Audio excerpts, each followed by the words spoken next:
দলের পক্ষ। একটু তাড়াতাড়ি চল। জল নেই।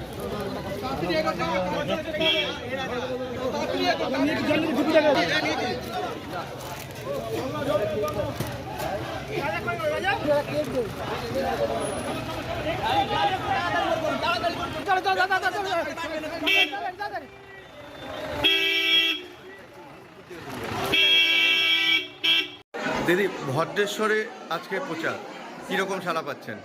খুবই ভালো সাড়া পাচ্ছি, প্রচুর মানুষ এসছে, খুব খুশি, সবার এত ভালোবাসা পাচ্ছি, গরমের মধ্যে এত মানুষ দাঁড়িয়ে আছেন রাস্তায়। যত সময় এগিয়ে আসছে তত কি টেনশন বাড়ছে?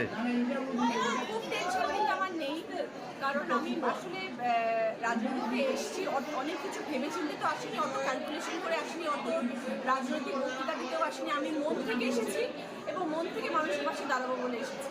তাই খুব একটা সাংঘাতিক আশা করে নিয়েছি তা নয়, আমি শুধু মানুষের উপর ছেড়ে দিয়েছি। মানুষ যদি আমাকে আশীর্বাদ করে আমি মানুষের পাশে থাকবো, আর যদি মানুষ আশীর্বাদ না করে তাও আমি মানুষের পাশে থাকবো, 2 নম্বর ওয়ানে থাকবো। আশীর্বাদ দিদি, ভদ্রেশ্বরের জুট মিল আবার বন্ধ হয়ে গেল। ভদ্রেশ্বরের জুট মিল আবার বন্ধ হয়ে গেল, কি বলবেন? না না না, আবার দিদি যখন আছেন, আমাদের জননেত্রী আছেন, সবার কথা ভাবেন, কিছুদিনের মধ্যেই খুলে যাবে, এটা নিয়ে আলোচনাও হয়ে গেছে। দিদি, আজকে শুভেন্দু সভা আর কিছুক্ষণ পরে, কি বলবেন? কিছু বলার নেই তো।